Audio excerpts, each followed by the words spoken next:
Nilapag lang ni Junghee ang plato ng prutas at paalis na sana nang makita niya ang 5,000 won sa sahig. Tumingin siya sa paligid at sinenyasan siya ng customer na pulutin ito. Akala ni Junghee tip iyon mula sa customer. Ngunit nang pulutin niya ito, gusto niya itong kunin. Naintindihan niya na gusto lang siyang paglaruan at insultuhin ng mga ito. Magalang pa ring nagpaalam si Junghee. Ngunit nang buksan niya ang pinto, may pumasok at nawalan siya ng balanse, kaya't nahulog siya sa bisig ng batang chaebol. Nagsorry siya at itinulak siya ni Ji-woo. Nahihiya si Junghee at gusto nang umalis doon, ngunit hindi niya alam na nagsisimula pa lang ang kanilang tadhana. Madalas kumain si Junghee sa mga roadside stall. Nagtitipid siya para makaipon ng pera para sa kanyang pag-aaral sa ibang bansa. Dumating din si Ji-woo doon. Ang ina niya ay isang pastor at galit na galit ito sa kanyang hitsura. Si Ji-woo ay basta na lang naghanap ng upuan. Nakaupo si Junghee sa tabi niya at tinitingnan siya. Parang nakilala na siya ni Junghee. Kumpiyansa si Ji-woo at hindi nakalimutan ang pagtaas ng kanyang kilay. Walang pakialam si Junghee dito. Nang paalis na sila, naakit siya sa mga libreng itlog sa labas ng pintuan. Gusto pa sanang kumuha ni Junghee ng ilan, ngunit nakasulat doon na isa lang ang maaaring kunin ng bawat tao. Wala siyang nagawa kundi ibalik ang itlog. Nang upo na sana siya para kumain, hindi sinasadyang narinig niya si Ji-woo na sinisigawan ng kanyang ina. Matapos kumain ng itlog, hindi na napigilan ni Junghee na kumuha pa ng isa. Habang lihim niya itong isinusuksok sa kanyang bag, biglang sumulpot si Ji-woo at nagulat siya. Sobrang nahihiya si Junghee at hindi alam kung paano ipapaliwanag. Hindi inaasahang sinabihan pa ni Ji-woo siyang iangat ang kanyang damit para makakuha pa. Nasiyahan siya rito. Bago sila umalis, hindi nakalimutan ni Ji-woo na paalalahanan siya. Ang pagkain ng masyadong maraming itlog ay magdudulot ng mabahong utot. Nang marinig ito ni Junghee, gusto niya itong tagtarin ng tingin. Nakakita siya ng ganitong uri ng tao at nawalan siya ng masabi. Nang araw na iyon, may hawak na basket ng mais si Junghee. Nagpunta siya sa mataong lugar sa kalye para magbenta. Malapit doon, nagpapahinga si Ji-woo at umiinom ng tsaa sa hapon. Agad niyang nakilala si Junghee. Nang makita niyang nagsisikap ito, napabulong si Ji-woo, na saan ka man, makikita mo ang babaeng ito. Ngunit hindi nagtagal ay tinawag siya habang natutulog. Matapos niyang makilala ito, sinabi ni Junghee na may mahalaga siyang gagawin at humingi ng tulong sa kanya na bantayan ang kanyang mais. Bago pa makasagot si Ji-woo, tumakbo na siya. Pagkaalis niya, may dumating agad para bumili ng mais. Labag sa kalooban ni Ji-woo na ibenta ang mais para kay Junghee. Maya-maya, dumating ang may-ari ng coffee shop at sinabing nakakaapekto siya sa kanyang negosyo. Ipinaliwanag ni Ji-woo na hindi ito sa kanya at ang may-ari ay nagsabi, kaya itatapon ko na lang lahat, bahala ka. Matapos sabihin iyon, itinapon ng may-ari ang lahat ng mais sa sahig. Walang pakialam ang ekspresyon ni Ji-woo. Nang bumalik si Junghee, sobrang lungkot niya. Nang makita niya ang mais sa sahig, dali-dali niyang tinanong kay Ji-woo kung bakit nangyari iyon. Hindi ba't pinagkatiwala ko ito sa iyo? Sabi niya. Paano ko ito ibebenta ngayon? Marumi na lahat. Ano ang gagawin ko? Hindi na gusto ni Ji-woo na makipagtalo sa kanya. Naglabas siya ng 50,000 won. Matapos tanggapin ang pera, agad na nawala ang galit ni Junghee. Sa isang Maranyanyete, muling nagtrabaho si Junghee bilang part-time at pinaalalahanan siya ng kanyang mabuting kaibigan na alagaan ang kanyang kalusugan. Gayunpaman, upang makapag-ipon ng pera para sa kanyang pag-aaral sa ibang bansa, napakadesperado niya. Sa ilalim ng matinding sikat ng araw, medyo nahihilo siya. Sa sandaling ito, napansin na siya ni Ji-woo. Itinaas niya ang kanyang kamay at sinabihan siyang magbigay pa ng bill. Ngunit kulang sa tulog si Junghee. Bigla niyang naramdaman na lumabo ang kanyang paningin at nanginginig siyang lumapit. Pagkatapos ay hindi sinasadyang inilagay ang kanyang kamay sa hita ni Ji-woo. Nagkaroon siya ng masamang pakiramdam kaya't sinipa niya si Junghee palayo. Nagasgasan ng kamay ni Junghee at agad siyang nagising sa tamang oras. Nakita ni Ji-woo ang kanyang ex-girlfriend at dali-dali siyang tumakas. Ngunit ayaw siyang bitawan ni Junghee at patuloy siyang hinila. Nakita niya ang kanyang ex-girlfriend na papalapit at malapit na siyang madiskubre. Hinila ni Ji-woo si Junghee sa isang sulok at hinalikan siya. Nahirapan si Junghee na makatakas, ngunit hinila na naman siya ni Ji-woo sa sulok. Ano ang nangyari sa iyo? Nakita pa kitang nakapikit kanina. Kailan ako pumikit? Hindi sumuko si Junghee at pinilit siyang magbayad ng danyos. Sa sandaling iyon, dumaan ang kanyang ex-girlfriend. Binuhat siya ni Ji-woo at gusto pa siyang halikan para makatakas sa ex-girlfriend. Nagpumigla si Junghee ng husto. Huwag kang gumalaw, sabi ni Ji-woo. Anong huwag kang gumalaw? Ano ang gagawin mo? Ano ang gagawin mo? Minahal niya. Dati, nakipaghiwalay si Ji-woo sa kanyang kasintahan. Ngunit sinabi niya na ang kanyang ama ay isang malaking boss ng gang. Kung hindi niya susundin, mamamatay lang siya. Gustong kumapit ng babae, ngunit itinulak siya ni Ji-woo palayo. Labis siyang nanghinayang. Kailangan pa niyang umuwi sa bansa para magmana ng daan-daang bilyong ari-arian. Nagalit ang babae. Naglabas siya ng baril mula sa kanyang bag. Mag-enjoy ka. Susunugin ko ang papel para sa iyo. Pagkatapos sabihin iyon, binaril niya ng walang pag-aalinlangan at lumipad ang bala. Mabuti na lang at mabilis ang reaksyon ni Ji-woo. Sa sandaling ito, natatakot siyang maihi sa kanyang pantalon. Hindi niya inaasahan na gagawin ito ng babaeng ito. Pagkatapos sumigaw, dali-dali siyang tumakbo palabas, ngunit hindi siya balak patawarin ng babae. Hinabol niya ito at binaril muli. Sobrang natakot si Ji-woo at bumaba ng hagdanan. Ang babae naman ay kalmadong sumakay ng elevator. Sa wakas ay nahirapan siyang makababa sa lobby. Nang malapit na siyang makatakas, hindi niya namalayan na may isa pang salamin. Nakita ni Ji-woo na dumilim ang kanyang paningin at bumagsak. Sa kanyang gulat, itinutok ng babae ang baril sa kanya nang malapit na siyang mamatay. Mabuti na lang at dumating ang bodyguard ng babae para pigilan siya. Nakatakas si Ji-woo sa kamatayan. Dali-dali siyang lumipad pabalik sa kanyang bansa at ngayon ay nahuli na naman. Ang babae ay gustong turuan siya ng leksyon. Nagkunwari si Ji-woo na mahal mahal niya ang babae. Naguguluhan si Junghee, hindi niya maintindihan ang sinasabi nila. Nagtanong ang babae, bakit mo gusto ang isang babaeng mukhang pulubi? Kami ay tunay na pag-ibig, kaya't pakiusap, patawarin mo ako. Ayaw sumuko ng babae. Gusto niyang sukatin ang kanyang kakayahang uminom laban kay Junghee. Kung matatalo siya, kusang loob siyang aatras. Nangako si Ji-woo na kung mananalo siya, bibigyan niya siya ng 2 milyon. Naisip ni Junghee, 2 milyon na lang ang kailangan para makapag-aral sa ibang bansa. Nakalimutan niya ang sapilitang halik kanina. Agad siyang pumayag, ako ay isang babaeng Ruso, sabi ng babae ng may kumpiyansa. Nagkaroon din ng lakas ng loob si Junghee. Ngunit hindi rin ordinaryo si Junghee. Ang kanyang ama ay Diyos ng alak. Kaya't ganoon niya pinangalanan ang kanyang anak.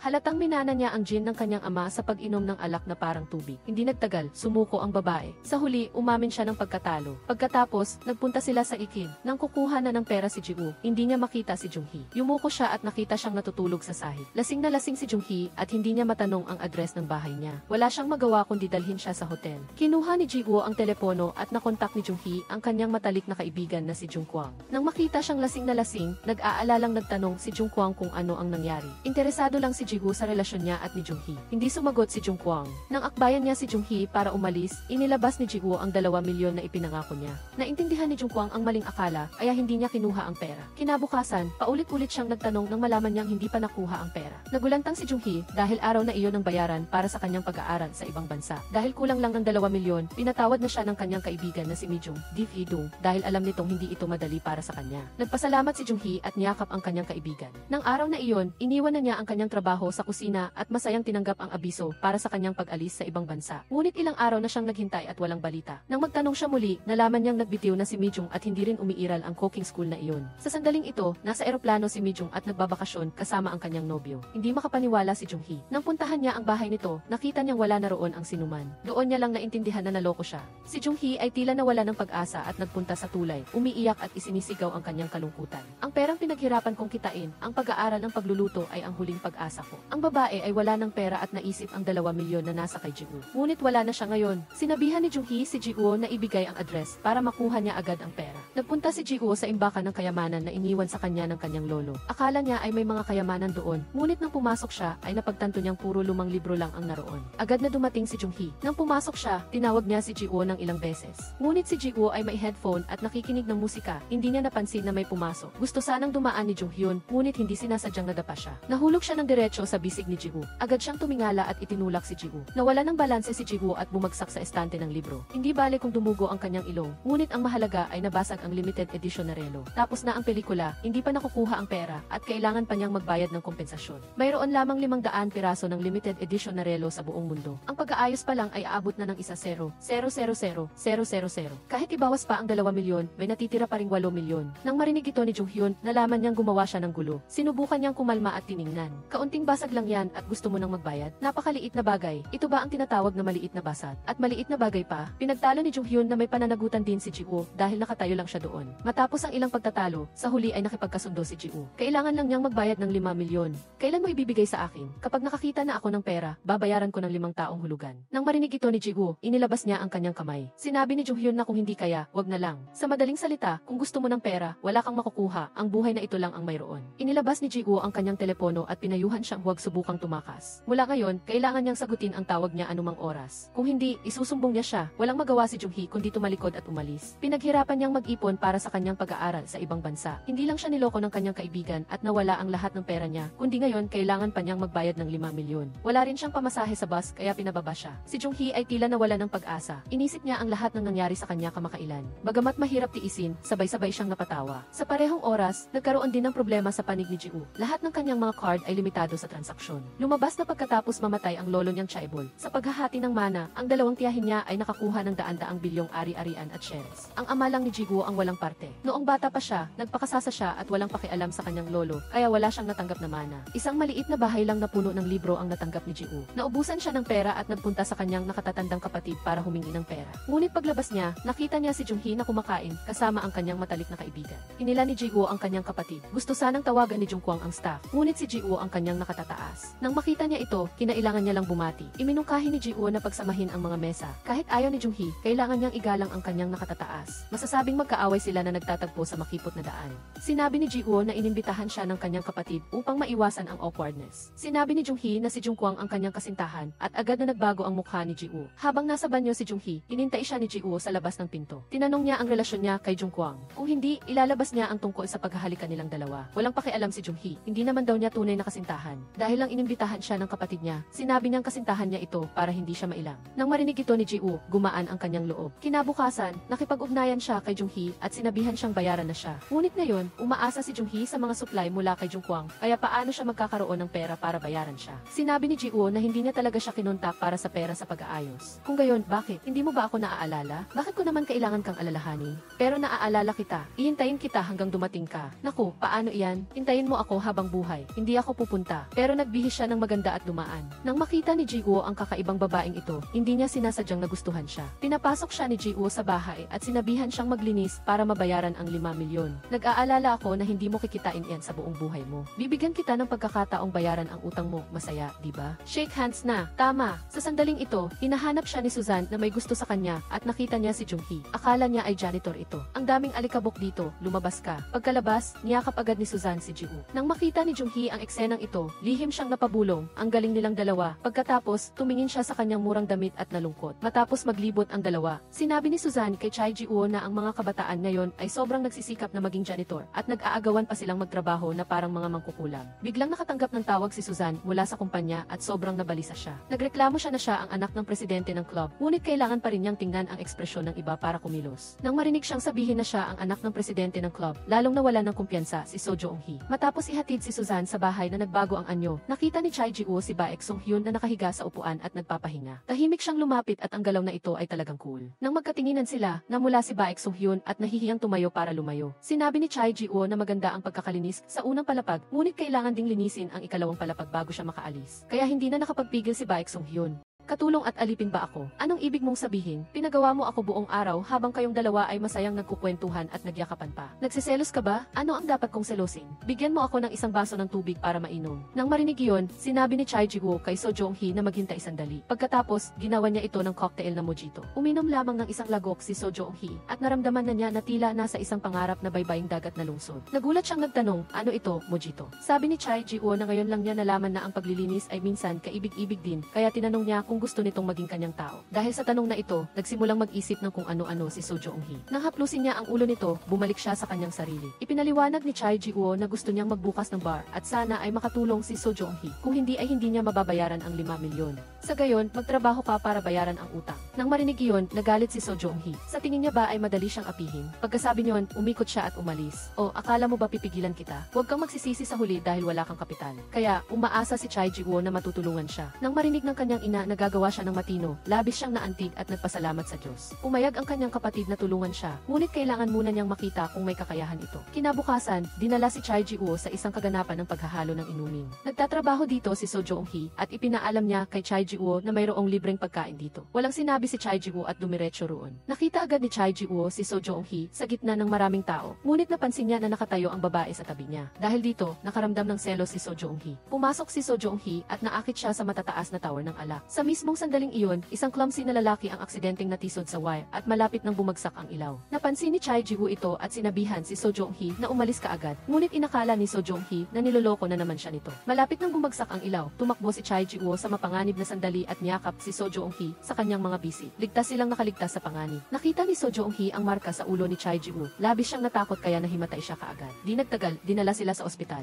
Dahil sa pagod, patuloy na natutulog si Seo Joong-hee. Hindi na nakatiis si Choi Ji-woo kaya ginising niya ito. Nagmamadaling bumangon si Seo Joong-hee at nasugatan si Choi Ji-woo. Labis siyang nakaramdam ng pagsisisi. Nakita ni Choi Ji-woo na ganoon ang pakiramdam niya at palihim siyang natuwa. Sa party ng alak, maganda ang ipinakitang gilas ni Choi Ji-woo. Bagamat pumayag ang kanyang kapatid na lalaki na mamuhunan sa kanya, 50 milyon lang ang ibibigay niya at kailangan itong bayaran buwan-buwan. Nang marinig ito, hindi natuwa si Choi Ji-woo. Sinabi ng kanyang kapatid na lalaki, kung ayaw mo, wag, kaya mabilis siyang pinigilan ni Choi Ji-woo at sinabing, mayroon pa rin kaysa wala. Dinala ni Choi Ji-woo si Seo Joong-hee para bumili ng mga gamit. Dahil injured ang braso niya, naging malaking tulong si Seo Joong-hee. Gayunpaman, hindi pa rin sapat ang perang ito, kaya balak ni Choi Ji-woo na humingi ng tulong sa kanyang ama at palihim pa niyang ibinenta ang mamahaling kotse ng kanyang ama. Nagalit at umiyak ang kanyang ama. Hindi nagtagal, natapos na ang renovation ng bar ni Choi Ji-woo. Tinuruan niya si Seo Joong-hee kung paano magsulat ng singboard, ngunit hindi siya nasisiyahan sa paraan ng pagsulat. pagsulat nito. Nagalit si Seo Joong-hee at tumigil sa pagsusulat, sinabing, kung magaling ka, ikaw na lang ang gumawa. Kapag kinuha ni Choi Ji-woo ang panulat, nag-overacting na siya. Kailangan lang magpatuloy ni Seo Joong-hee. Tinitigan ni Choi Ji-woo si Seo Joong-hee ng matagal, gusto niyang lokohin ito, kaya sinadya niyang sabihin na may pintura ang mukha nito. Naniwala si Seo Joong-hee, ngunit ang resulta ay binigyan lang siya ni Choi Ji-woo ng isa pang stroke. Mas maganda ang balance ng dalawang panig. Sa sandaling ito, tumawag si Choi Sung-joon. Nakita niyang tinatawag niya ito ng matalik at umiiwas pa sa kanya para sagutin ang tawag, kaya hindi na nakapagpigil si Choi Ji-woo. Lihim siyang lumapit upang makinig, ngunit nahuli siya ni Seo Joong-hee. Dahil nakatira siya sa bahay, hindi makahanap si Choi Sung-joon ng shift sa gabi. Magkaiba ang oras nila, kaya napakahirap. Kaya gusto ni Seo Joong-hee na magtrabaho dito, ngunit nautal siya at hindi makapagsalita. Sinuri ni Choi Ji-woo kung seryoso ba ang sinabi ni Seo Joong-hee noon. Nagkunwari siyang hindi naaalala at tinanong siya kung ano ang sinabi niya. Matagal bago nasabi ni Seo Joong-hee ang sinabi niya, magiging tao mo ako, iyon ang sinabi mo. Kaya, gusto mo bang maging tao ko? Bumalik sa katinuan si Seo Joong-hee at sinabing isa siyang chef.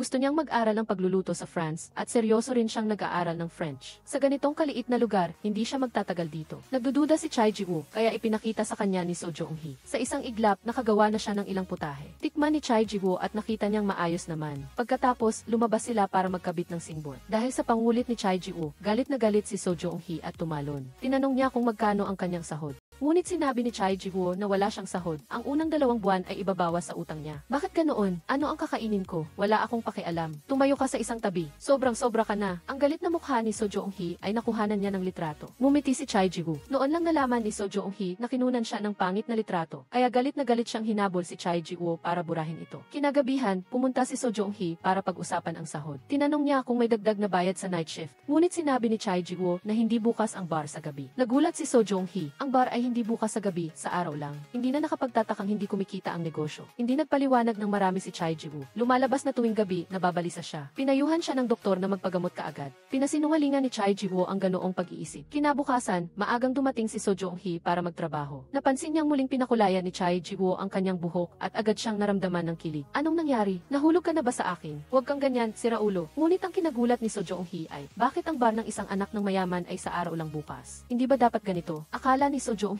na hindi siya seryoso at siguradong gumagawa siya ng masamang bagay sa gabi. Nang makita siyang ganoon kakuryoso, kinawayan ni Choi Ji-woo ang kanyang kamay at sinabihan siyang lumapit. Sa gabi, maraming babae ang naghihintay sa akin. Pagkatapos ay sinabihan niya si Seo Joong-hee na mag-post ng mga ad para sa mga bagong empleyado. Bigla siyang nakaisip, dati may nakilala siyang Thai na lalaki na mas mahirap pa sa kanya. Kailangan pa niyang mamulot ng basura. Sa makatuwid, ipinakilala ni Seo Joong-hee si Choi Ji-woo. Sinabing hindi lamang ito magaling kumanta kundi gwapo pa. Hindi masyadong nasisiyahan si Choi Ji-woo, ngunit buong sigasig na ipinakilala ni Seo Joong-hee. Napilitang sumang-ayon si Choi Ji-woo, ngunit kung may problema, siya ang mananagot sa lahat. Habang masaya silang dalawa, may isa pang dumating upang mag-apply bilang bartender. Matapos ang napakahusay na pag-operate, labis na humanga si Seo Joong-hee kay Choi Ji-woo. Matapos tikman, nagpa siyang panatilihin siya. Kaya, ang bar nilang Gimogito ay opisyal na naitatat. Ngunit hiniling ni Choi Ji-woo na kahit sino paman, isang baso lang ng alak ang maaaring ibenta. Ang kanyang pananaw ay hindi hayaan ang ibang tao na malasing, gusto niya ng tamang-tama at komportableng pakiramdam. Sinabi ni Baek Sung-hyun, hindi ba masama kung magbenta pa tayo para kumita ng mas maraming pera? Sumagot si Choi Ji-woo, masyado kang mababaw. Ang oras ng operasyon ay mula 1:00 Jackie hanggang 6:00. Hindi ba halata na madali itong malugi? Bukod pa rito, ang ikalawang palapag ay isang pribadong espasyo. Bawal ang pagpasok at paglabas. Pagkatapos ng 6:00, hindi na pwedeng manatili sa bar. Saan ka pa makakahanap ng ganitong kabait na may-ari? Masaya silang nagdiwang.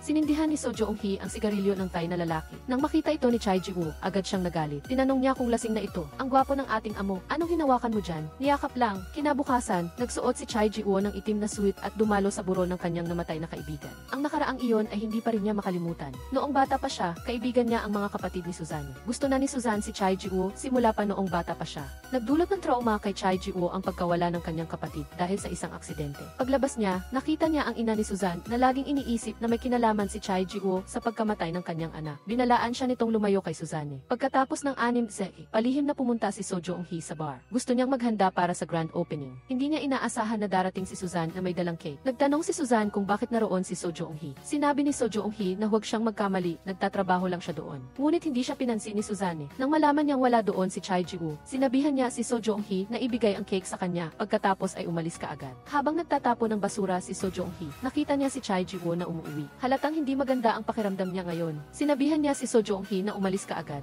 Pumunta si Seo Joong-hee at nakita si Choi Ji-woo na umiinom ng alak. Dahil malungkot siya, binigyan niya ito ng cake. Hindi alam ni So Joong-hee ang nangyari at kinantahan pa ito ng Happy Birthday. Sinabi ko na pagkatapos ng -6, bawal nang manatili sa bar dahil bukas na ang grand opening. Nakakatawa ba ang sinabi ko? Bakit ka ganyan? Birthday mo ngayon kaya dapat masaya ka. Galit na galit si Choi Ji-woo. Ibinato niya ang cake sa sahig. Takot na takot si So Joong-hee at hindi alam ang gagawin. Tinanong siya ni Choi Ji-woo, kung bibigyan kita ng pera, handa kang gawin ang kahit ano, tama ba? Gusto mong umakyat sa kwarto ko? Hayop ka. Malungkot na umalis si So Joong-hee. Sa kalagitnaan ng kanyang paglalakad, umulan. Naalala niyang naiwan niya ang kanyang bag sa daan pa uwi. Nakapulot siya ng payong. Hindi niya sinasadya na may marinig siyang ingay sa loob ng isang kahon. Binuksan niya ito at nakita ang isang inabandonang pusa, kaya dinala ni So Joong-hee ang pusa sa bar. Matapos ayusin ang pusa, nakita niyang nakatulog na si Choi Ji-woo matapos sabihin ang ganoong bagay. Maingat na lumapit si So Joong-hee at nang akmang kukunin niya ang kanyang bag, hinawakan ni Choi Ji-woo ang kanyang kamay. Nanatili silang tahimik sandali, hindi humingi ng tawad si Choi Ji-woo. Sinabi lang niya na masakit ang bahagi na kanyang sinaktan para bang nagkakampi sila. Pinuna ni So Joong-hee na patuloy niyang ginagamit ang kanyang sariling paraan upang maliitin ang iba. Walang sinuman sa mundo ang nararapat na mabuli. Pagkatapos sabihin iyon, umalis kaagad si So Joong-hee. Nagmamadaling pinigilan siya ni Choi Ji-woo at taos pusong humingi ng tawad. Umakto siyang mahina sa pamamagitan ng pagsandal sa balikat ni So Joong-hee. Nawala ang galit ni So Joong-hee. Ang karaniwang mayabang na bilyonaryo ay marahil may nakaraan na walang sinuman ang nakakaalam. Paumanhin, akala mo ba patatawarin kita? Nagdala si Choi Ji-woo ng mga damit, ngunit hindi siya pinansin ni So Joong-hee. Naintindihan ni Choi Ji-woo at umalis. Kinabukasan, lumabas si So Joong-hee na yakap ang kuting, ngunit sinabihan siya ni Choi Ji-woo na ibalik ito sa dati nitong lugar. Sinabi ni So Joong-hee na kung papayagan niya siyang alagaan ito, patatawarin niya ito sa nangyari kahapon. Ngunit nagkunwari si Choi Ji-woo na nawala ng alaala, hindi inamin na humingi siya ng tawad kay So Joong-hee kagabi at hindi niya binigyan ng pagkakataon na magpaliwanag. Pagkatapos, nilapitan siya ni Choi Ji-woo, gusto mong managot para dito. Siyempre, hindi kita gagambalain. Ituring mo na lang nakabayaran. Pagkatapos, tumayo sila at pinag-usapan ang menu.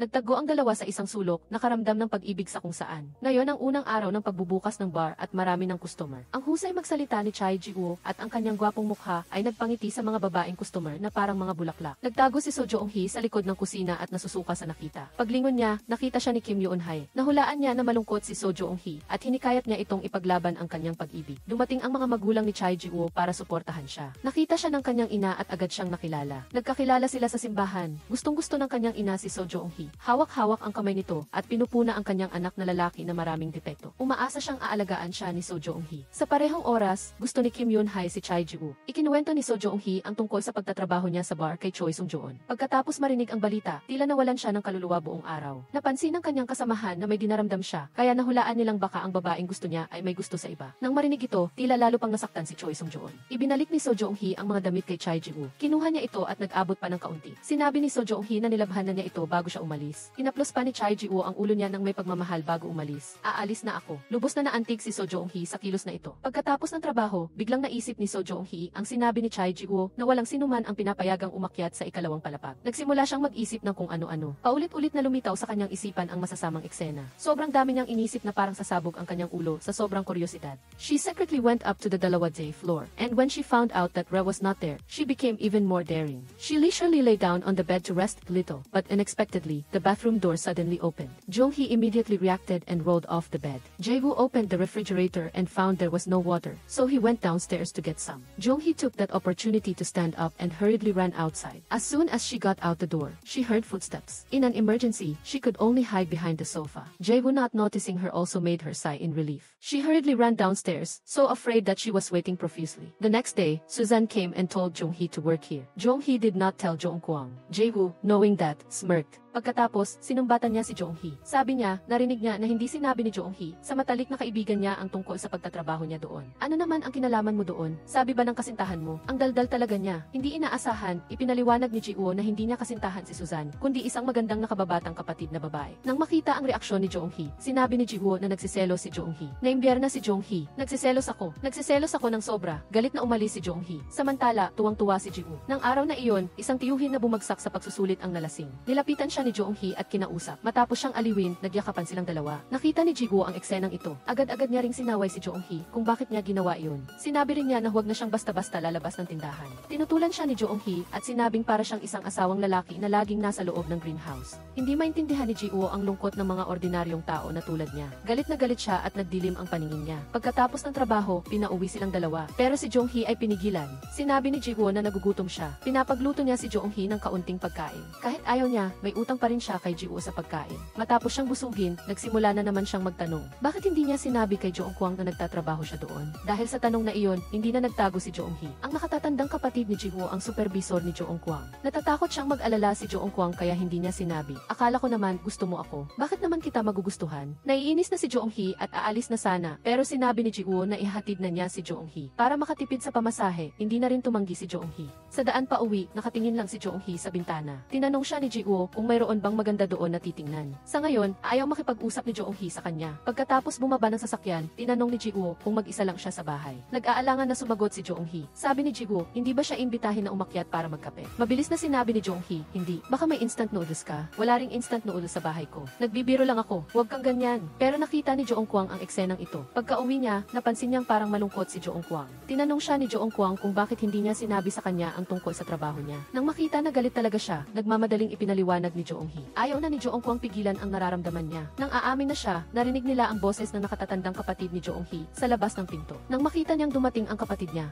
nagpanik si Jo Eun-hee. Ninakaw niya ang 30 milyon mula sa kanyang ina para makapag-aral sa ibang bansa. Ngayon, dumating ang kanyang kapatid para maningil. Dahil sa takot, nagtago siya sa banyo. Pagod sa biyahe ang kapatid niya at gustong gumamit ng banyo pagkapasok niya. Agad-agad na sinabi ni Jo Eun-kwang na naliligo ang kanyang kasintahan. Pagkatapos, itinulak niya ang kapatid niya sa isang convenience store na malapit para doon na lang magbanyo. Pauwi na ang kapatid niya. Balisang-balisa si Jo Eun-hee at hindi alam ang gagawin. Sinabi ni Jo Eun-kwang na tumakas na siya at siya na ang magliligpit ng gamit niya pagkatapos. Nagmadaling tumakbo si Jo Eun-hee palabas. Doon niya lang napansin na wala siyang pera. Wala siyang bahay na uwian kaya pumunta siya sa bar. Lihim siyang pumasok at nagtago sa bodega. Doon muna siya magpapalipas ng isang gabi. Sa sandaling ito, biglang lumapit ang mayamang anak sa kanya. Kaya't nagtago na lang siya ulit sa loob. Kung mahuhuli siya, patay na siya. Binuksan niya ang pinto ng tray at tumambad sa kanya ang six-pack abs. Tumingin siya rito at napaluno. Patuloy siyang humanga, ang gwapo naman ng lalaking ito. Habang nag-iisip siya, parang nakita siya ni Ji-woo. Natakot si Jo Eun-hee at mabilis na isinara ang pinto. Pagkaraan ng ilang sandali at wala ng galaw, maingat siyang lumabas. Pero matagal na pala siyang sinusundan ni Ji-woo, kaya sobrang natakot siya. Sumigaw siya, bakit ka nandyan? Bigla ka na lang sumusulpot kaya ako natakot. Tinanong siya ni Ji-woo, hindi pa oras ng trabaho, ano ang ginagawa mo dito? Mabilis na sumagot si Jo Eun-hee, maaga akong pumasok ngayon, gusto kong maglinis ng bodega. Pagkatapos nito, pumasok siya at nilinis ang bodega. Kung maglilinis ka, linisin mo ng maigi. Nang alagaan ni Jo Eun-hee ang pusa, binigyan siya ni Swon ng 2 tiket sa musical ni Suzy. Iminungkahi niya na ay date ni Jo Eun-hee, si Ji-woo, at umaasa siyang magiging maayos ang pag-uusap nila. Dahil ayaw sumama ng kapatid ni Jo Eun-hee, dinala ni Jo Eun-kwang ang bagahe niya at tinanong siya kung gusto na ba niya si Ji-woo. Hindi diretsong sumagot si Jo Eun-hee. Nagkunwari na lang si Jo Eun-kwang na hindi siya apektado at umalis na. Para hindi mahalin ni Suzy si Ji-woo, sinadya siyang lokohin ng kanyang ina para mag-blind date. Nang malaman ito ni Suzy, umalis na lang siya. Galit na galit ang kanyang ina kaya sinaktan niya si Suzy. Kaya naman, nalasing ng husto si Suzy. Tinawagan ng waiter si Ji-woo gamit ang telepono ni Suzy. Humingi si Suzy kay Ji-woo na mahalin siya, pero kapatid lang ang turing ni Ji-woo sa kanya. Hindi sumuko si Suzy. Kinabukasan, pumunta siya at sinubukan niyang subuan si Ji-woo ng pagkain.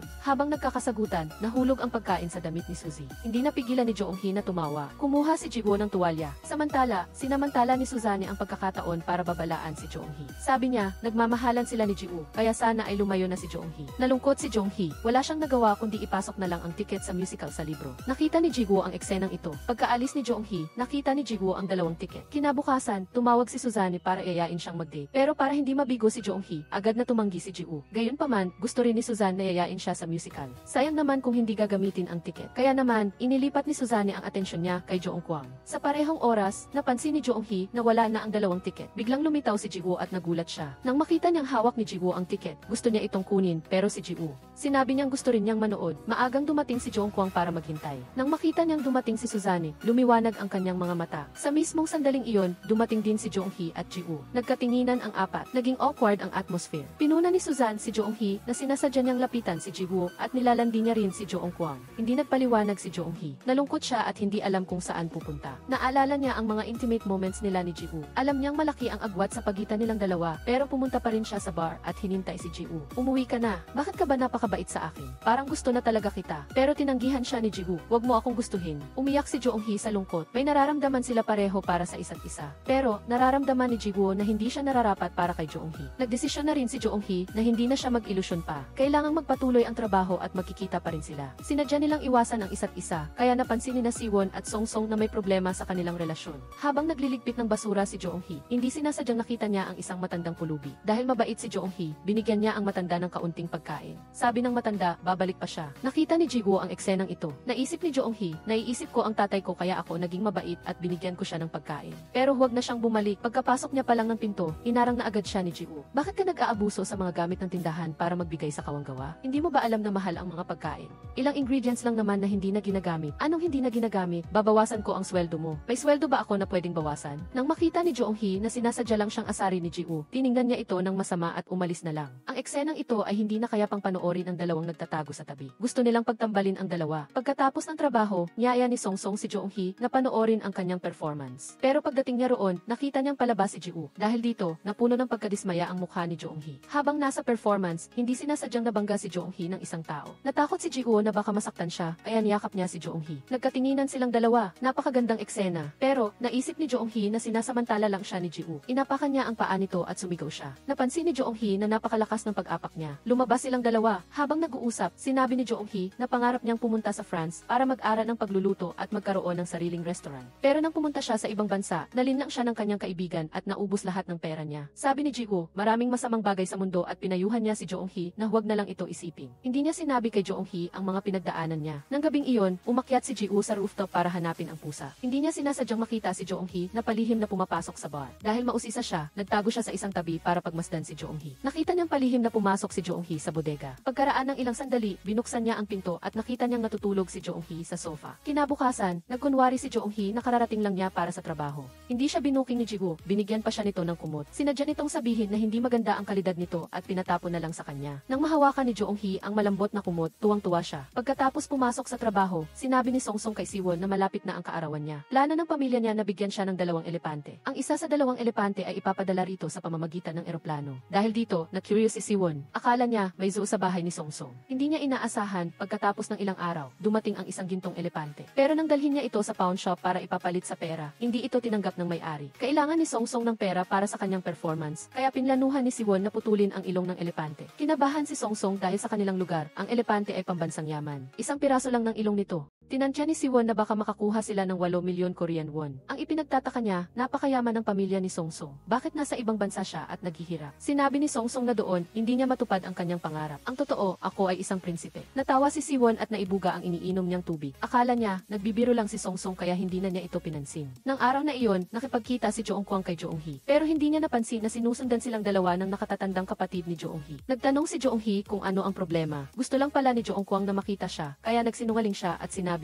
ang nakaraang beses, humingi ka ng tawad pero hindi ko nabatukan ang noo mo. Nakakalungkot, ang kuripot mo talaga. Batukan mo na ako. Bilis, para matapos na. Handa ka na ba? Alam ko na. Bilisan mo na. Sinamantala ni Joong-kwang ang pagkakataon na halikan si Joong-hee. Sa mismong sandaling ito, narinig nila ang pamilyar na boses. Nang makita niya ang kanyang kapatid, nagmadaling tumayo si Joong-hee at tumakas. Dati, para makapag-aral sa ibang bansa, ninakaw ni Joong-hee ang pera ng kanyang ina na para sana sa kasal ng kanyang kapatid. Galit na galit ang kapatid niya sa nangyari. Pero si Joong-hee, wala nang kahit isang kusing. Wala siyang 30 milyon. Nang malaman ito, umiyak ng husto ang kanyang kapatid. Napakakaba ni Joong-hee, kaya nagigising siya sa gabi dahil sa masamang panaginip. Bigla siyang nakarinig ng kakaibang ingay sa labas ng pinto. Palihim siyang pumunta roon. Nang buksan niya ang pinto, wala siyang nakita. Bigla siyang kinilabutan. Lumingon siya at natakot siya ng husto, kaya nahulog siya. Ang kanyang kapatid ay naging multo at hinahanap siya para maningil ng utang. Habang natatakot, biglang lumitaw ang kanyang ina. Nagmakaawa si Joong-hee sa kanyang ina na iligtas siya. Pero nang lumingon ang kanyang ina, mas lalo siyang natakot. Mukha ba akong nanay mo? Sumigaw si Joong-hee at nagising. Dahil sa bangungot, natatakot siya ng husto. Nang makita siyang mukhang miserable at malungkot, akala ni Ji-woo ay may trangkaso siya, kaya dinalhan niya ito ng gamot. Pero hindi pa rin maganda ang pananalita niya. Sinabi niya kay Joong-hee na huwag na lang manghawa sa iba. Nang matapos ang trabaho, gusto ni Ji-woo na tingnan kung nilalagnat ba si Joong-hee. Iniiwasan siya ni Joong-hee, pero medyo nag-aalala pa rin si Ji-woo. Galit na sumigaw si Joong-hee, hindi ba sinabi mong huwag kitang mahalin? Sinabi kong huwag kang maging mabait sa akin, pero bakit mo pa rin ginagawa yan? Naghahanap ka ba ng reserba? Hindi ko kailangan yan. Nalaman ng kapatid ni Joong-kwang na gusto niya ang kapatid niya. Ano man ang mangyari, magkapatid pa rin silang dalawa at magkasama silang lumaki. Kaya naisip ng kanyang kapatid na tulungan siya. Pagsapit ng gabi, nakipagkita ang kapatid niya kay Joong-hee. Nang makita siyang dumating, pinindot ng kapatid niya ang remote control at biglang umilaw ang mga ilaw. Dahan-dahang lumapit si Joong-hee. May litrato pa niya sa screen. Sa sandaling ito, lumitaw si Joong-kwang. Kinuha niya ang isang keychain at isinabit sa bag ni Joong-hee. Matapos siyang umamin, hinalikan pa niya si Joong-hee. Dahil sa mga ginawa niya, hindi alam ni Joong-hee ang gagawin. Ang turing lang niya rito ay matalik na kaibigan. Anong gagawin niya? Pagdating niya sa pinto ng bar, biglang umilaw ang lahat ng street lights. Nang tumingala siya, nakita niyang kumaway sa kanya si Ji-woo. Hindi alam ni Joong-hee kung paano magpapaliwanag. Tinanong siya ni Ji-woo,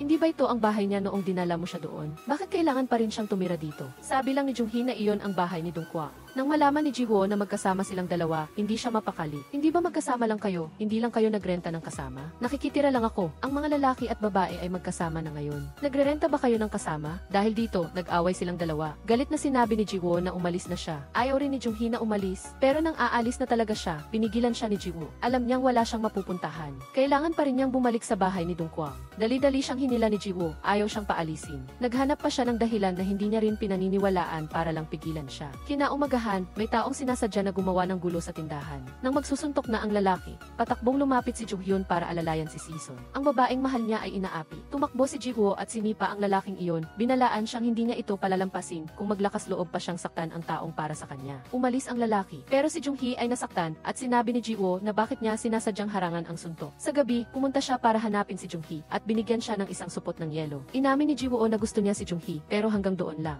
Hindi niya intensyon na magkaroon ng relasyon. Hindi niya mamahalin si Jung-hee gaya ng kasalukuyan. Ayos lang sa kanila ang ganoong relasyon, hindi masyadong malayo at hindi masyadong malapit. Sobrang nasaktan si Jung-hee nang marinig ito. Sabi niya hindi niya ito pipilitin, pero si Ji-woo ay nakatali sa nakaraan. Ang sikreto na ayaw niyang sabihin ay nagdulot din ng kalungkutan kay Jung-hee. Nang aalis na siya, pinigilan siya ni Ji-woo, pumatay ako ng tao. Nagulat si Jung-hee nang marinig ito. Sa wakas, sinabi na ni Ji-woo ang sikreto niya. Noong mga taon na iyon, malapit na magkaibigan sila ng kapatid ni Sujan. Parehong sila ni Min-jun ay may kaarawan. Pero pagkatapos ng kaarawan nila, tumakbo silang dalawa ng malalim sa kabundukan. Gaano man siya pigilan ni Ji-woo, hindi niya ito napigilan. Habang tumatakbo, hindi sinasadyang nahulog si Mi-jun sa bangin. Iniligtas siya ni Ji-woo dahil walang signal sa bundok. Iniwan niya ito doon at naghanap ng tulong. Pero pagbalik niya, wala na si Min-jun. Sobrang nag-alala ang nanay ni Min-jun. Ang mas nakadurog ng puso niya ay nang matagpuan ang labi ni Min-jun pagkatapos ng ilang sandali. Sa loob ng maraming taon, naging bangungot ito para sa kanya. Sinisi ni Ji-woo ang sarili niya sa nangyari noon. Kung hindi niya iniwan si Min-jun para maghanap ng tulong, hindi mangyayari iyon. Naiintindihan ni Jung-hyun ang sakit na nararamdaman ni Ji-woo. Inalo niya ito na hindi niya ito kasalanan. Pagkatapos, kusang loob niyang hinalikan si Ji-woo. Niyakap nilang dalawa ang isa't isa. Ang kanilang mga puso ay tila mas nagkalapit. Kalmado silang dalawa. Sinabi ni Ji-woo kay Jung-hee na itinuring niya si Soo-jun na parang kapatid niya, pero dahil sa pagkakasala sa kapatid nito, hindi niya ito matanggihan. Sa parehong sandali, dumating ang nanay ni Soo-jun. Kahit ano paman, hindi siya sumasang-ayon na makipag-ugnayan ang dalawa. Pero sinabi ni Soo-jun na papakasalan lang niya si Ji-woo. Bukod pa rito, sinabi niya ang sikreto na matagal na niyang tinatago. Noong panahong iyon, tumakbo ang kapatid niya sa kabundukan dahil nakita niya ang nanay niya nakasama ang tiyuhin sa kabilang bahay, habang ang tatay niya ay nakahiga sa kama. Hindi matanggap ng kuya niya ito. Pagkarinig nito, napaupo ang nanay niya sa sofa. Habang umiinom si Dong-kwang kasama ang kanyang kasamahan, si Suzanne, pumunta ang tatlo sa kanila para mag-video. Ang isip ni na Dong-kwang at Suzanne ay parehong nasa taong gusto nila. Nalasing si Dong-kwang. Nagpa siya si Suzanne na ihatid siya pauwi. Pero dahil lasing si Dong-kwang, nahulog siya sa balikat niya. Natakot siya. Bakit ang haba ng pilik mata ng isang lalaki? Sobrang gwapo pero tinanggihan ng babae. Sayang talaga ang mukha na ito. Sa sandaling ito, tumunog ang telepono ni Dong-kwang. Sinagot ni Suzanne. Sinabi niya kay Dong-hee na natutulog si Dong-kwang sa tabi niya. Nagulat si Dong-hee na magkasama silang dalawa. Gusto niyang makausap si Dong-kwang sa telepono, pero tumanggi si Suzanne. Sinabi pa niyang hindi naman siya nobya ni Dong-kwang. Bukas na lang daw sila mag-usap. Hindi alam ni Jung-hee ang gagawin. Nang gabing iyon, dinala siya ni Ji-woo sa isang bakanteng kwarto sa ikalawang palapag. Nang makita niyang masaya siya sa kwarto, aalis na sana si Ji-woo. Aalis ka na? Bakit? Gusto mo bang matulog kasama ko? Hindi iyon ang ibig kong sabihin. Salamat. Muli, hinaplos ni Ji-woo ang buhok ni Jung-hee. Hindi niya ito matiis. Pero ngumiti pa rin siya. Kinaumagahan, nagdala ang nanay ni Ji-woo ng pagkain. Sumilip si Jung-hee at dali-dali siyang sinabihan ni Ji-woo na tumakbo. Narinig ng nanay niya ang ingay, pero sinabi ni Ji-woo na pusa iyon. Sa kabilang banda, sinabi ni Suzanne ang tungkol sa tawag ni Jung-hee kay Dong-kwang at hinikayat siya na magtapat na. Gawa ng paraan na papunta siya sa isang magandang restaurant. Pero nang tanggapin ni Dong-hee ang imbitasyon, hindi sinasadyang nakita niya na nandito rin sina Suzanne at Ji-woo. Sadyang pinlano ni Suzanne ang lahat. Sabi niya kay Ji-woo na magpalipas ng gabi dito. Tinanggihan siya ni Ji-woo at pumunta sa banyo. Paglabas niya, nakita niya si Dong-kwang na karibal niya. Hindi sila nagbasyan. Ang pinagtataka ni Ji-woo ay ay kung bakit nandito rin siya. Ginamit ni Suzuki ang pagkakataon para lapitan si Dong-hee. Pagkatapos siyang insultuhin, sinabi niyang babayaran niya ang bill ni Dong-hee. Nagsinungaling siya na magkasama sila ni Ji-woo sa buong gabi. Sinabi niya rin na hindi raw bagay si Dong-hee sa isang mabuting lalaki tulad ni Dong-kwang. Pagkatapos sabihin ito, tumayo siya at umalis. Sa sandaling ito, bumalik si Dong-kwang at tinanong kung ano ang nangyari. Hindi siya sumagot at tumayo na siya. Hindi niya inaasahan na makikita niya si Ji-woo sa pasilyo. Doon na napagtanto ni Ji-woo na si Suzanne ang may gawa ng kalokohan. Bumalik si Ji-woo at kinompronta si Suzanne.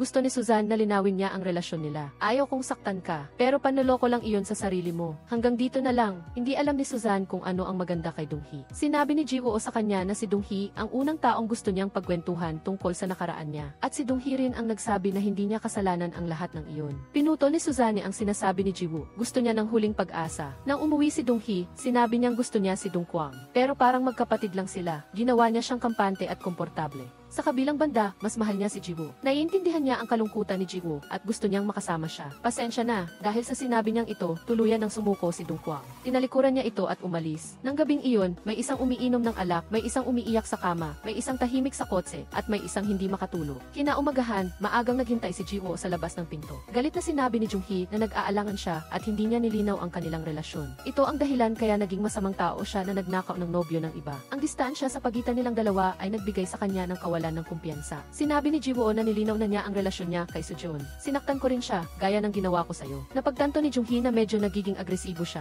Kusang loob siyang lumapit at sinabing magluluto siya ng masarap na pagkain para kay Ji-woo. Pero habang kumakain silang dalawa, biglang pumasok si Suzanne. Anong ginagawa ninyong dalawa? Mahal mo siya? Nababaliw ka na ba? Nababaliw ka na dahil sa kanya. Dali-daling sinabi ni Suzanne na hintayin niyang maging matino siya at mag-usap sila. Pero mas matino si Ji-woo ngayon kaysa dati. Malungkot na tumalikod si Suzanne at umalis. Hindi sinasadyang natuklasan niya na dito rin nakatira si Jung-hee. Galit na galit siya at binasag ang salamin. Paglabas niya, tinawagan niya agad si Dong-kwang. Nang malaman niyang magkasama ang dalawa, mabilis na dumating si Dong-kwang. Kinila niya si Jung-hee. Pinigilan sila ni Ji-woo. Dahil dito, nag-away silang dalawa. Ang suntok ng magkaribal ay tumama sa taong mahal nila. Dumilim ang paningin ni Jung-hee at natumba siya. Nag-aalala silang dalawa at hindi alam kung ano ang gagawin. Nang kumalma sila, wala sa kanila ang gustong magparaya upang maiwasan ang panibagong gulo. Dali-dali niyang hinila si Jung-kwang paalis. Pinigilan sila ni Ji-woo. Hinila niya si Jung-hee sa kanyang mga bisig at sinabi kay Jung-kwang na nagmamahalan sila. Nang makita na hindi siya tumatanggi dito, nalungkot si Jung-kwang. Kinaumagahan, dumating ang kapatid ni Ji-woo sa bar. Si Season ay nagtatago sa isang sulok at tahimik na pinagmamasdan siya. Mukhang nabighani siya. Nagpanik si Song-song nang dumating ang pulis. Dahil nakakaapekto ang bar sa negosyo ng coffee shop sa tabi nito, sadyang sinabi ng may-ari na may mga estudyante dito. Kaya kailangang pansamantalang isara ang bar para sa investigasyon. Nag-alala silang lahat pero si Ji-woo lang ang walang pakialam. Sa ganitong paraan, magkakaroon sila ng oras para magkasama ni Jung-hee. Dinala siya ni Ji-woo sa tabing dagat para tanawin ang view. Napansin ni Jung-hee na patuloy siyang tumitingin sa mga babae. Galit na galit siyang tiningnan si Ji-woo. Sabi ni Ji-woo na ang ganda ng kurba ng katawan nila. Hindi sinasadyang patuloy na tumitingin si Jung-hee. Napatawa si Ji-woo. Pakiramdam ni Jung-hee na tinatawanan siya. Dali-dali niyang sinabi na hindi rin siya magpapatalo. Masayang naglaro at nag-selfie silang dalawa. Habang naglalaro ng dart, hindi tumatama si Ji-woo. Pero si Jung-hee ay laging tumatama. Nakakuha siya ng stuffed animal. Nagmukmuk si Ji-woo. Pumunta silang dalawa para kumain. Sinabi ni Jung-hee na gusto niyang kumain ng octopus. Pero sinabi ng tindahan na wala silang octopus. Dahil nakita niyang medyo bigo si Jung-hee, nagsinungaling si Ji-woo at sinabing pupunta siya sa banyo. Pero hindi inaasahang bumaba siya sa dagat para manghuli ng octopus. Ginawa niya ito para kay Jung-hee. Pagkatapos ng ilang sandali, bumalik siya na hawak ang sapatos niya sa isang kamay at octopus sa kabilang kamay. Pagbalik niya, sinabi niyang napulot lang niya ito sa daan. Nakita raw niya itong gumagapang sa lupa kaya kinuha niya. Nang makita ni Jung-hee na basa ang damit niya, dali-dali siyang nagtanong. Sabi lang ni Ji-woo na mainit. Sa wakas, nakakain din si Jung-hee ng octopus. Masayang masaya rin si Ji-woo. Pagkatapos, binigyan niya siya ng singsing na may brilyante. Sabi pa niya na hindi na raw siya uwi ngayong gabi. Dahil dito, kinabahan si Jung-hee. Pumunta silang dalawa sa hotel at nagpalit ng magkaparehong damit. Sabi ni Ji-woo na dapat niyang pahalagahan ang kanyang mga lakas at gamitin ang kanyang mga lakas para punan ang mga kahinaan ni Jung-hee. Hindi inaasahang tumanggi si Jung-hee. Sabi niya na sa gabing ito, magkahawak lang sila ng kamay hanggang sa makatulog. Ayaw pumayag ni Ji-woo, gusto niyang lumapit. Kaya, hindi na rin siya pinahawak ni Jung-hee sa kamay. Wala nang nagawa si Ji-woo kundi matulog. Sa hating gabi, napansin ni Jung-hee na nawawala si Ji-woo. Umakyat siya sa rooftop at nakita siya sa tabing dagat. Sinulat niya ang Dong-hee, mahal kita. Pero nang malaman ni Suzanne Suzanne na nagkabalikan na sila, hindi niya ito matanggap at ibinangga niya ang kotse niya sa poste. Nang malaman ito ni Jiwoo, dali-dali siyang pumunta doon. Anong nangyari? May problema ba? Aalis ako sandali. Pupuntahan mo ba siya? Babalik ako agad. Hindi alam ni Junghee ang nangyari at nalungkot siya. Nang makarating si Jiwoo sa ospital, sinampal siya ng nanay ni Sujeon at sinisisi siya sa lahat. Nagising si Sujeon at tinanong siya ni Jiwoo kung bakit niya iyon ginawa. Sabi ni Sujeon na nawalan siya ng tatay at kuya. Kung mawawala pa si Jiwoo, hindi niya alam kung paano siya mabubuhay. Sinabi pa niya na hindi raw bagay si Junghee kay Jiwoo. Kung wala si Jiwoo, mamamatay siya. Dahil sa anak niya, sumuko na rin ang nanay ni Sujeon at umasang makakasama ni Jiwoo si Sujeon. Hindi alam ni Jiwoo kung ano ang gagawin sa lahat ng ito. Sa parehong sandali, habang paalis si Songsong at si Jeon sa tindahan, may isang babae at mga bodyguard na papalapit. Nang makita ito, hinila ni Songsong si Season at tumakbo. Pagkatapos ng habulan, naharang silang dalawa. Dali-dali kinuha ni Season ang telepono niya para tumawag sa pulis. Pero sabi ng babae na hindi niya kailangang mag-alala dahil kailangan niyang sumama sa kanila ngayon. Hindi naiintindihan ni Season kung anong ibig sabihin ng Keymaster. Sa huli, dinala si Songsong at sumigaw na babalik pa siya kay Season. Hindi alam ni Season kung ano ang nangyari. Tumakbo siya pabalik at sinabi kay Junghee. Pero wala silang magawa kaya naghintay na lang sila at tiningnan kung ano ang mangyayari. Nang bumalik si Jiwoo, dumiretso siya sa ikalawang palapag. Naiirita siya at gumamit siya ng gamot para kumalma. Binigay ni Junghee kay Jiwoo ang lampara na inihanda niya at umasa siyang magagamit niya ito para matulog. Sinabi ni Jiwoo na naaksidente si Suzy dahil sa kanya at kailangan na raw nilang mag-engage para hindi na siya gumawa ng mga walang kabuluhang bagay. Kailangan niyang laging nasa tabi niya. Kaya paano tayo? Kailangan na ba nating maghiwalay?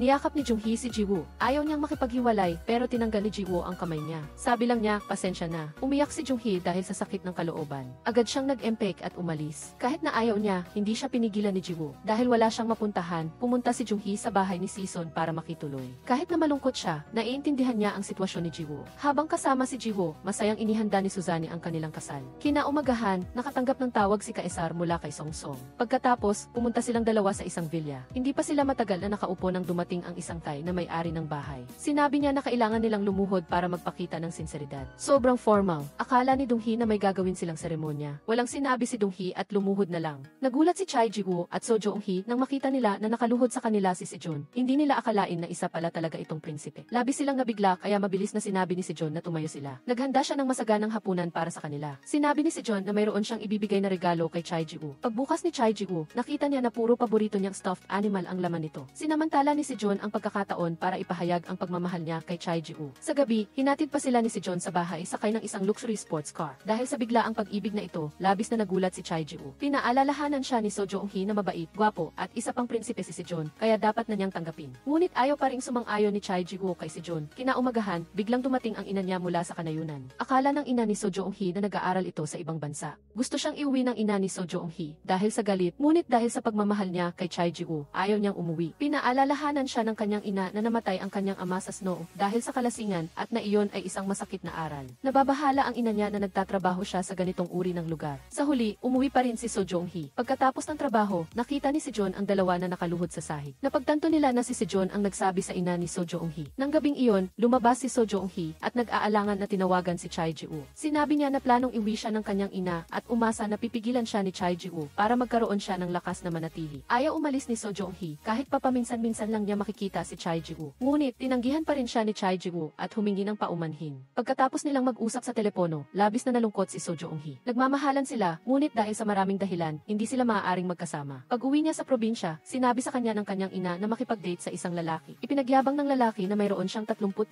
metro square na apartment sa bayan. Sinabi niya kay So Junghee na ibenta na siya sa kanyang edad, samantalang ang mga lalaki, habang tumatanda, ay mas nagiging kaakit-akit. Galit na galit si So Junghee at umalis na lang. Akala ng lalaki na nagpapakit lang siya. Galit na sinabi ni So Junghee na nakakadiri siya. Pumunta ang ina ni Chai Jiwoo para hanapin si Sejun. Sinabi niya na pagkatapos ng aksidente, patuloy na nagpapagamot si Chai Jiwoo para sa kanyang mental na kalusugan. Hindi lang ito nakatulog ng maayos, madalas pa itong magkaroon ng bangungot. Alam ng kanyang ina na mula nang dumating si So Junghee, bumuti ang kalagayan ni Chai Jiwoo. Sa kanyang isipan, nararamdaman ni Chai Jiwoo ang pagkasisi at kahihiyan kay Suzanne. Umaasa ang kanyang ina na muli niyang pag-isipan ang nararamdaman niya para kay Chai Jiwoo. Pauwi, umiiyak si Suzanne at pumunta para hanapin si Chai Jiwoo. Nakita niya itong umiinom ng alak para manhid ang sarili. Ang gusto ni Suzanne ay ang puso ni Chai Jiwoo. Ayaw niyang makita siyang nalulumbay. Sa huli, malungkot siyang umalis. Lasing siyang pumunta para hanapin si Sejun. Sa daan, nadapa pa siya. Pagdating niya sa bahay, hindi niya napigilang umiyak ng malakas. Hindi alam ni Sejun kung ano ang gagawin, kaya inalo niya na lang ito. Biglang huminto ang iyak niya. Napagtanto ni Suzanne na nakahiga siya sa mga bisig ni Sejun. Yinakap mo ako. Ano, hindi niya akalain na napakainit ng yakap niya. Bakit ka namumula? Mabilis na iniba ni si John ang usapan at sinabing gagamutin na niya ang sugat ni Suzanne. Nang makita niya kung gaano siya kaalalahanin habang nilalagyan siya ng gamot, naramdaman ni Suzanne ang pag-aalaga na hindi niya pa nararanasan noon. Hindi niya napigilang halikan si John. Sa matapang na aksyon na ito, labis na nahiya ang dalawa. Kinaumagahan, pumunta si So Jong-hee para kausapin si Chai Ji-woo. Nalaman niya na nakipag-date si So Jong-hee para sa kanya. Pumunta si Chai Ji-woo sa dating kwarto ni So Jong-hee at labis na nagulo ang kanyang isipan. Kinuha niya ang pusa at parang nakahanap siya ng dahilan para makausap si So Jong-hee. Nag-aalangan siyang tinawagan ito. Iniwan mo sa akin ang pusang pinulot mo. Kung aalis ka, dapat isama mo ang pusa. Ayaw ko sa lahat na magkaroon ng sentimental na relasyon sa mga hayop. Sinabi ni So Jong-hee na hindi niya kukunin ang pusa.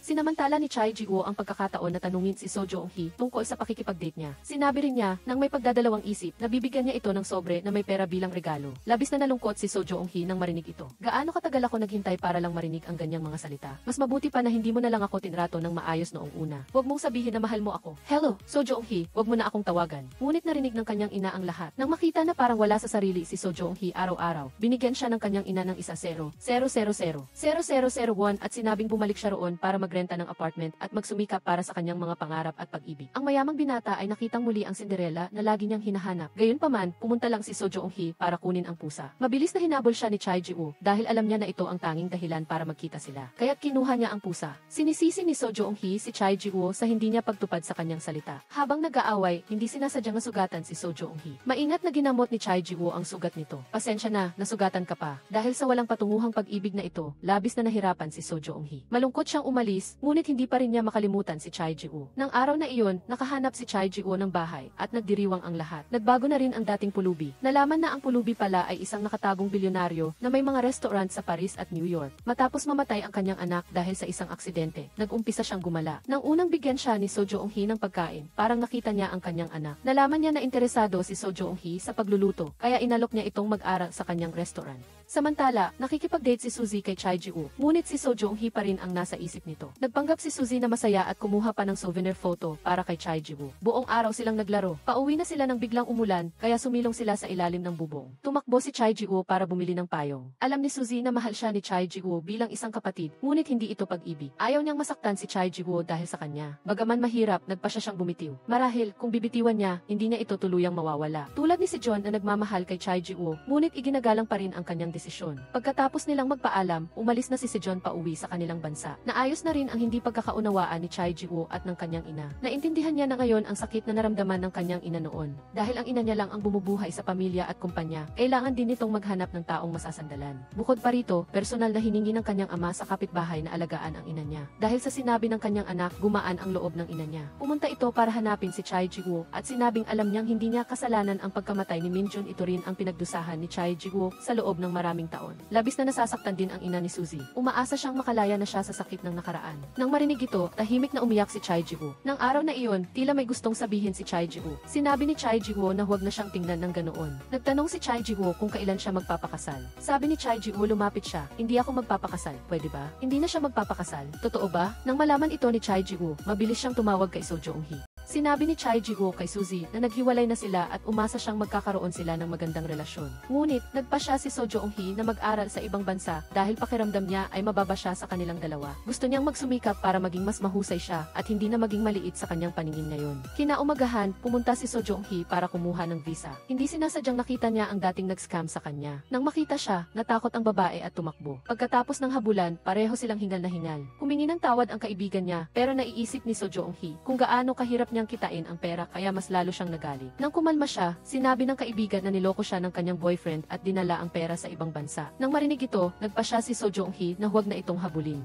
Sinabi niya na sa pagkakataong ito, hindi niya na ito palalampasin kung lolokohin pa siya ulit. Mabilis na sinabi ng kaibigan niya na gagawin niya ang lahat para tulungan siya. Kinabukasan, sinabi ni Chai Ji-woo kay Suzy na aalis na si So Jong-hee para mag-aral sa ibang bansa. Pagkatapos marinig ito, mabilis siyang tumakbo palabas. Nasa airport na si So Jong-hee at umaasa pa rin siyang darating si Chai Ji-woo. Ngunit, nang Nang dumating si Chai Ji-woo, hindi sila nagkita. Parang naramdaman ni So Jong-hee na hinahanap siya ni Chai Ji-woo. Sinabi ng matanda na makakahabol pa siya kung bababa siya ngayon, ngunit pinili pa rin niyang mag-aral. Simula noon, mas lalo pang umunlad ang negosyo sa bar. Nagtagumpay din ang kapatid ni So Jong-hee sa fashion industry. Naging malapit si Chai Ji-woo sa kapatid ni So Jong-hee at pumupunta siya sa lugar nito araw-araw para kumain, para makita lang ang mga litratong pinadadala ni So Jong-hee. Sa tuwing may ibang lalaki sa tabi ni So Jong-hee, labis na kinakabahan si Chai Ji-woo. Dahil sa magandang performance, naging regular na empleyado si Sejun. Sa tuwing may hindi naiintindihan si Suzy sa trabaho, lagi siyang lumalapit kay Sejun para humingi ng tulong, at maayos naman itong nalulutas ni Sejun. Nang makita niya itong seryoso at ang mahabang pilikmata niya, bigla niyang napansin na napakagwapo ni Sejun. Bakit ka lalong gumagwapo? Nagpa-plastic surgery ka ba? Ano nang sabi mo? Sabi ni Suzy kay Sejun na galingan nito ang performance niya dahil baka sa huli, magiging kanya na ang kumpanya. Sabi pa niya gusto niya silang maging lihim na magkasintahan. Sabi ni Sejun gusto niyang mag-focus sa career niya, ngunit nahulog na ang loob ni Suzanne sa kanya.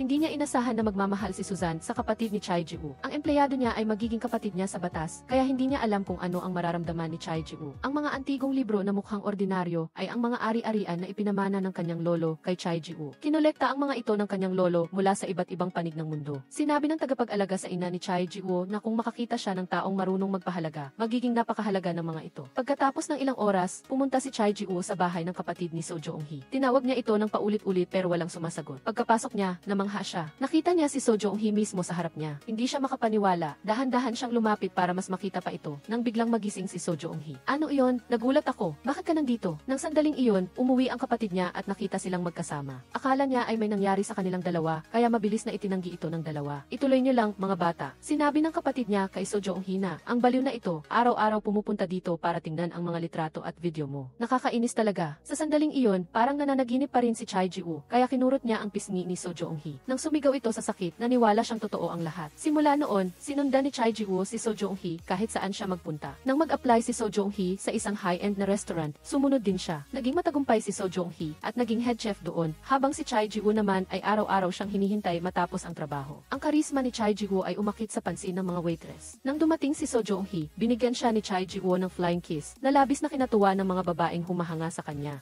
Nang makita ni So Jong-hee na sinusundan pa rin nila si Chai Ji-woo, hinawakan niya ang kamay nito para ipahayag ang pagmamay-ari niya. Niyakap naman siya ni Chai Ji-woo. Napakabuti ng kanilang relasyon. Pagkatapos, humanga ang tatlong single na kaibigan nila. Pagdating nila sa bar, gumawa si Chai Ji-woo ng isang baso ng mojito para kay So Jong-hee. Nagtanong si So Jong-hee kung bakit lagi siyang ginagawa nito ng mojito. Ipinaliwanag ni Chai Ji-woo na sa Espanyol, ang gi mojito ay nangangahulugang isumpa. Ibig sabihin, sinumpa siya ni Chai Ji-woo at nahulog siya sa pag-ibig. Pagkatapos ng maraming pinagdaanan, sa wakas ay nagkasama na rin sila. Sa malawak na mundo, ang magmahal at mahalin ay parehong biyaya. Salamat sa inyong suporta. Magkita-kita tayo sa susunod na serye.